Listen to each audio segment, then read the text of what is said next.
أعوذ بالله من الشيطان الرجيم. جب نہ ماننے کا عزم ہے تو اللہ کو اس کی کون سی پرواہ ہے؟ اللہ اس کے محتاج ہے؟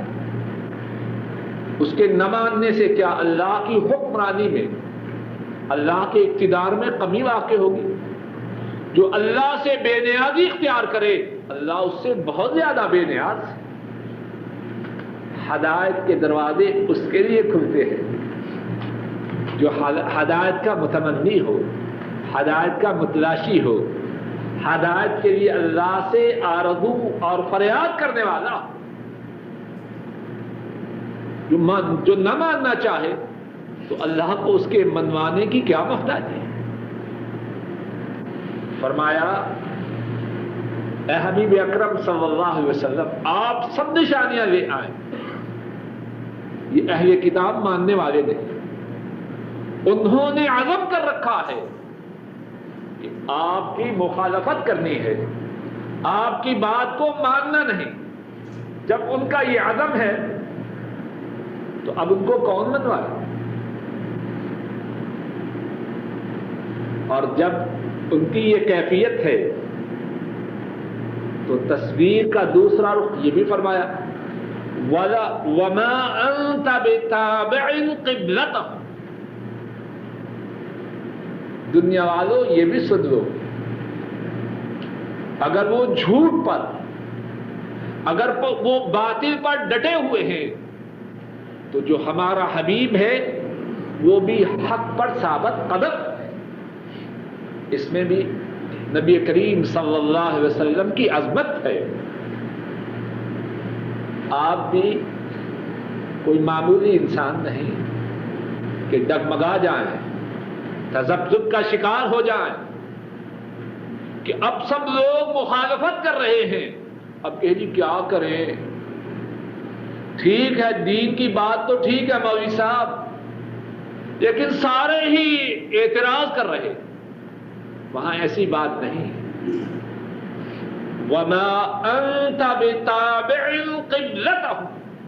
جتنا چاہے بکواس کر لے، جتنی چاہے باتیں بنا لے، ہمارے حبیب کے قدم بھی ڈگمگانے والے نہیں.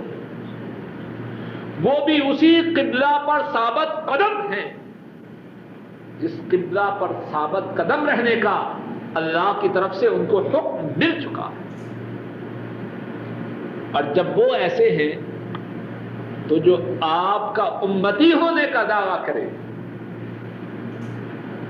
آپ کا محب، آپ کا پیروکار ہونے کا دعویٰ کرے، وہ بھی دین کے معاملات میں ایسے ہوگا یا کیسے ہوگا؟ دین کی بات سے ہٹنا نہ ان کا شیوا تھا، نہ ان کے سچے تابعداروں کا شیوا. جو کہنے سننے پر، تنقید کے سننے پر، لوگوں کے مذاق کرنے پر دین کی بات میں پسو پیش کرے، دین کے معاملہ میں ڈگمگا جائے، وہ اپنا محاسبہ کرے. اس کی جو ان کی طرف نسبت ہے کہیں وہ ٹوٹ تو نہیں چکی؟ جس کی طرف نسبت ہو، اوصاف و عادات انسان اسی کی پسند کرتا ہے. اگر ان کی عادات و اوصاف پسند نہ ہو، ان کے نقش قدم پر چلنے کا مصمم ارادہ نہ ہو تو نسبت مشکوک ہے. وَمَا بَعْضُهُمْ بِتَابِعٍ قِبْلَةَ بَعْضٍ.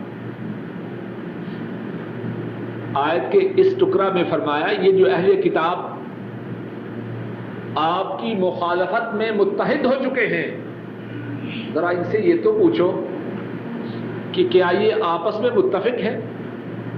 یہود اور نصارہ ان دونوں کا قبلہ ایک ہے؟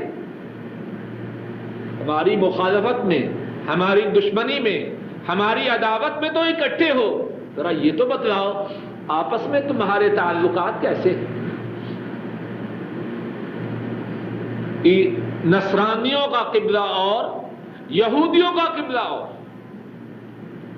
اور اپنے اپنے قبلے پہ اتنی سختی سے کاربند ہیں، ایسا ممکن نہیں کہ یہودی اس قبلہ کی طرف اپنا رخ کرے جس کو نصرانی اپنا قبلہ بناتے ہیں، یا نصرانی یہودیوں کے قبلہ کی طرف اپنا رخ کرے۔ اور پھر اس کے بعد فرمایا اگر آپ علم کے آنے کے بعد ان کی خواہشات کی پیروی کریں تو آپ ظالموں نصف۔ یہاں یہ بات سمجھیں، مسجد حرام کی طرف اپنے چہرے کو پھیرنا، اس کی اساس، اس کی بنیاد کیا تھی؟ اللہ کا حکم۔ یہودیوں کا جو قبلہ تھا اور نصرانیوں کا جو قبلہ تھا اس کی بنیاد اللہ کی طرف سے وحی نہ تھی، انہوں نے اپنے مشورے سے، اپنے اتحاد سے اپنا اپنا قبلہ متعین کیا۔ اب ایک طرف وحی الہی ہے، بات کو ذرا سمجھیے، ایک طرف وحی الہی ہے، اللہ کا حکم ہے، ایک طرف ذاتی خواہشات ہے۔ اب جو کوئی اللہ کی وحی کو چھوڑ کر خواہشات کی پیروی کرے وہ کون ہے؟ اس آیت کریمہ کو اچھی طرح سمجھیں، خطاب کن سے ہے؟ خطاب ان سے ہے جن کے ظالم ہونے کا تصور بھی نہیں ہو سکتا۔ خطاب ان سے ہے، ذرا بات کو اچھی طرح سمجھیں، قرآن پاک لے لیجیے بات سے۔ خطاب ان سے ہے جن ایسا متقی، جن ایسا پرہیزگار، جن ایسا اللہ سے ڈرنے والا اللہ کی ساری مخلوق میں نہ ان سے پہلے نہ ان کے زمانے میں نہ قیامت تک کوئی ہو، تصور بھی نہیں ہو سکتا ان کے ظالم ہونے کا۔ لیکن امت کو بات سمجھانے کے لیے کتنا سخت انداز ہے بات کا، ایک طرف وحی الہی ہے، ایک طرف اہواء الناس ہیں، لوگوں کی خواہشات ہیں۔ وحی الہی کو اگر ہمارا حبیب بھی چھوڑے، لوگوں کی خواہشات کی پیروی کرے، باوجود اس کا مقام سب سے بلند ہے، وہ بھی ظالم ٹھہرے، تم کس بات کی مووی ہے؟ صبح و شام وحی الہی کو چھوڑتے ہو، کبھی بیوی کی خواہشات پر، کبھی بیٹوں کی خواہشات پر، کبھی لوگوں کی خواہشات پر چلتے ہو، اور پھر اپنے تئیں مسلمان متقی اور پرہیزگار سمجھتے ہو۔ نبی وحی الہی کو چھوڑے، اس کا شمار تو ظالموں میں سے ہو، اور تمہارا شمار وحی الہی کو چھوڑنے پر کس میں سے ہو؟ امت کے سمجھانے کے لیے یہ انداز اختیار کیا، وگرنہ ان کے متعلق تصور بھی نہیں ہو سکتا کہ وہ وحی الہی کو چھوڑے، لوگوں کی خواہشات پہ چلے اور ظالموں میں سے۔ اور یہاں ایک اور بات ہے، آیت کی ابتدا کو پھر دیکھیے، اور البتہ اگر آپ اہل کتاب کے پاس ہر نشانی لے آئیں وہ آپ کے قبلے کی پیروی نہ کریں۔ یہاں چھوٹا سا سوال ہے، اہل کتاب میں سے کچھ لوگ آپ کے زمانہ مبارک میں مسلمان ہوئے کہ نہ ہوئے؟ کیوں نہیں ہوئے؟ اس کے بعد بھی ہوئے اور اب بھی ہو رہے۔ اس آیت سے کیا معلوم ہوتا ہے کہ اہل کتاب سب آیات کے آنے کے باوجود آپ کے قبلے کو نہ مانیں گے۔ سوال سمجھ میں آ کے نہیں؟ اس میں تو ہے نہ مانیں گے، لیکن مان رہے ہیں۔ اس وقت بھی مانا، اگرچہ ماننے والے تھوڑے تھے، اور اس کے بعد کے زمانوں میں بھی مانا، اور اب تک مان رہے ہیں، اگرچہ ان کی تعداد تھوڑی۔ سوال واضح ہے؟ جواب یہ ہے کہ آیت کریمہ میں جو بیان ہے وہ عام اہل کتاب کا ہے، عام یہودیوں اور نصرانیوں کی کیفیت یہ ہے کہ وہ ماننے والے ہیں۔ ہاں چند ایک یا تھوڑے ایسے ہیں جو مان جاتے ہیں۔ بات واضح ہے؟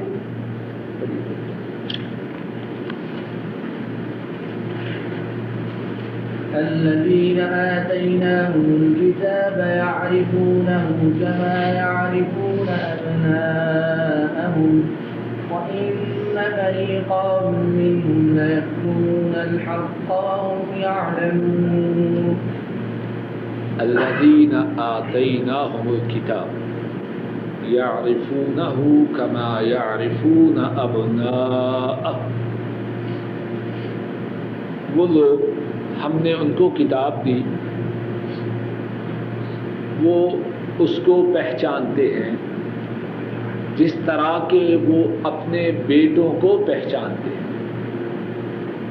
وَإِنَّ فَرِيقًا مِّنْهُمْ، اور بے شک ان میں سے ایک گروہ، لَيَكْتُمُونَ الْحَقَّ، البتہ وہ حق کو چھپاتے ہیں، وَهُمْ يَعْلَمُونَ، اور وہ حق کو جانتے ہیں۔ وہ لوگ ہم نے ان کو کتاب دی، پہچانتے ہیں اس کو جس طرح پہچانتے ہیں اپنے بیٹوں کو، اور بے شک ایک گروہ ان میں سے البتہ چھپاتے ہیں وہ حق کو اور وہ جانتے ہیں۔ گزشتہ آیت کریمہ میں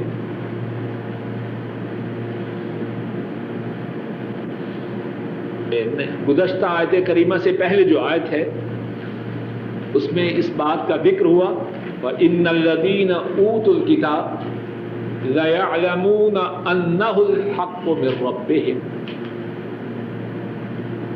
اسی کے قریب قریب بات کو دوبارہ دہرایا گیا کہ یہ جو یہود و نصارہ اہل کتاب آپ پر تنقید کر رہے ہیں، یہ جہالت کی بنیاد پہ نہیں، لا علمی اور بے خبری کی وجہ سے نہیں، بلکہ یہ عداوت کی وجہ سے، حسد کی وجہ سے، عناد کی وجہ سے۔ اور ان کی کیفیت تو یہ ہے جس طرح وہ اپنے بیٹوں کو پہچانتے ہیں کہ یہ ان کے بیٹے ہیں، اسی طرح وہ آپ کو پہچانتے ہیں کہ آپ اللہ کے سچے رسول ہیں۔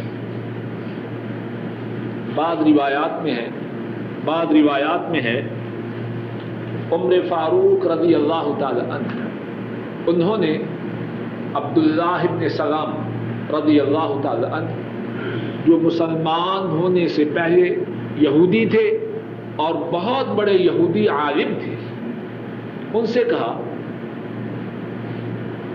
کیا واقعتاً تم محمد مصطفیٰ صلی اللہ علیہ وسلم کو اسی طرح پہچانتے ہو جس طرح کہ تم اپنے بیٹوں کو پہچانتے ہو؟ حضرت عبداللہ ابن سلام کہنے لگے نعم بل اکثر، ہاں ہم محمد صلی اللہ علیہ وسلم کو اسی طرح پہچانتے ہیں جس طرح اپنے بیٹوں کو پہچانتے ہیں، بلکہ اس سے بھی زیادہ۔ اور پھر کیا کہا؟ نزل امین السماء الى امین الارض بنعته فعرفت، آسمان میں جو امین ہے، امانت دار ہے، وہ اس پہ آیا جو زمین میں امانت دار ہے۔ آسمان میں امانت والا کون ہے؟ جبریل، اور زمین میں امین کون ہے؟ مدینے والا۔ وہ ان کی نشانیاں لے کے آیا، میں نے آپ کو پہچان لیا۔ اور پھر اس کے بعد عبداللہ ابن سلام کہنے لگے بیٹے کے بیٹے ہونے کے متعلق اس کی ماں ہی بہتر جانتی ہے، اس کے بارے میں بھی میرا جو یقین ہے اس میں شک ہو سکتا ہے. اصل علم بیٹے کی ماں کو ہے، لیکن محمد صلی اللہ علیہ وسلم ان کے سچا اور برحق رسول و نبی ہونے کے بارے میں میرا جو یقین ہے اس میں کوئی شک نہیں. یعرفونہ کما یعرفون ابناء. کتنے محتاط انداز سے یہ بات بیان کی گئی. ان میں سے ایک فریق حق کو چھپاتا ہے.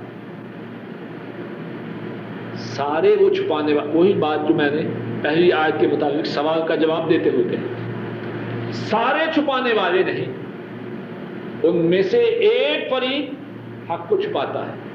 بعض ایسے تھے جن کو اللہ نے اس سعادت سے نوازا کہ انہوں نے حق کو پہچانا اور حضرت صلی اللہ علیہ وسلم کے رسول ہونے کی گواہی دی. مسلمان دائرہ اسلام میں داخل ہوئے.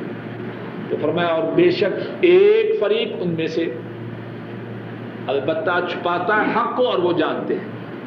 یعنی ان میں سے بھی ایسے لوگ ہیں جو حق کو چھپاتے رہے، اور جب انہوں نے حق کو نہ چھپایا، حق کا اظہار کیا، تو آپ کے دامن سے وابستہ ہو گئے اور اسلام کو قبول کیا.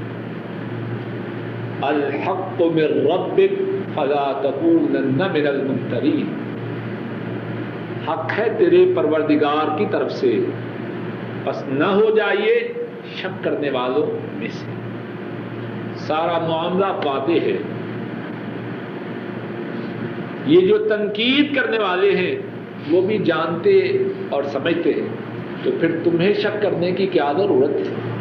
اور اس میں بھی اگرچہ خطاب ہے رسول کریم صلی اللہ علیہ وسلم کو، لیکن مراد ہے آپ کی امت. آپ کے متعلق تو شک کا تصور بھی نہیں ہو سکتا. امت کو خطاب ہے کہ اب شک میں مبتلا نہ ہونا، یہ حق ہے تمہارے پروردگار کی طرف سے. اللہ مالک الملک اپنے فضل و کرم سے قرآن کریم کے سمجھنے، سمجھانے، پڑھنے، پڑھانے اور اس پر عمل کرنے کی توفیق عطا فرمائے. اللہ مالک الملک اپنے فضل و کرم سے ہم سب کے تمام گناہوں کو معاف فرمائے، آئندہ گناہوں سے محفوظ رکھے، نیکیاں کرنے کی توفیق عطا فرمائے، ہم سب کی تمام پریشانیوں کو دور فرمائے. ہمارے بوڑھے ماں باپ پر اپنی کرم نوازیاں فرمائے، ان پر اپنی نوازشات فرمائے، ان کی پریشانیوں کو دور فرمائے، ان کی بیماریوں کو صحت سے بدل دے، ان کی پریشانیوں کو راحتوں سے بدل دے. اور جن کے ماں باپ فوت ہو چکے ہیں، اللہ مالک الملک ان کے گناہوں کو معاف فرمائے، ان کے درجات کو بلند فرمائے. اے اللہ اپنے فضل و کرم سے ہم سب کے بہن بھائیوں پہ رحم فرما، ان کی پریشانیوں کو دور فرما، بیماریوں کو دور فرما، نیک حاجات کو پورا فرما. اور ہمارے جو بہن بھائی فوت ہو چکے ہیں، اے اللہ اپنے فضل و کرم سے ان کے گناہوں کو معاف فرما، ان کے درجات کو بلند فرما. اے اللہ اپنے فضل و کرم سے ہم سب کے بیوی بچوں پہ رحم فرما. اے اللہ ان کی بیماریوں کو دور فرما، پریشانیوں کو دور فرما. اور اے اللہ اپنے فضل و کرم سے ہمارے بیوی بچوں کو ہماری آنکھوں کی ٹھنڈک بنا. اے اللہ ہمارے گھروں میں دین کو جاری و ساری فرما. اے اللہ ہمارے گھروں میں قرآن کریم کی تلاوت ہو، رسول مکرم صلی اللہ علیہ وسلم کی سنت کا مطالعہ ہو. اور اے اللہ ہمارے گھروں کو شیطانی ساز و سامان سے پاک فرما. اے اللہ ہمارے گھروں میں تیری رحمت کے فرشتوں کا بسیرا ہو. اے اللہ ہمارے گھروں کو شیطان کا گہوارہ نہ بنانا. اے اللہ اپنے فضل و کرم سے ہم جب تک زندہ رہیں اسلام پہ زندہ رہیں، اور اے اللہ جب ہمارا خاتمہ ہو ایمان پر خاتمہ ہو. اے اللہ اپنے فضل و کرم سے کائنات کے تمام مسلمانوں کی مدد فرما. اے اللہ اسلام کا بول بالا فرما. اے اللہ اسلام کے دشمنوں کو ہدایت عطا فرما یا تباہ و برباد فرما. اے اللہ اپنے فضل و کرم سے ہماری تمام دعاؤں کو قبول فرما. اے اللہ ہمارا قرآن کریم کا پڑھنا اور قرآن کریم کا سننا قبول فرما. جو صحیح باتیں کہی گئی یا سنی گئی ہیں اے اللہ اپنے فضل و کرم سے ان پر عمل کرنے کی توفیق عطا فرما، اور اے اللہ کہنے یا سننے میں جو غلطی ہوئی ہے اپنے فضل و کرم سے اس کو معاف فرما۔ ربنا تقبل منا انك انت السميع العليم وتب علينا انك انت التواب الرحيم، وصلى الله تعالى على خير خلقه وعلى آله وأصحابه وأهل بيته وأتباعه إلى يوم الدين، آمين يا رب العالمين۔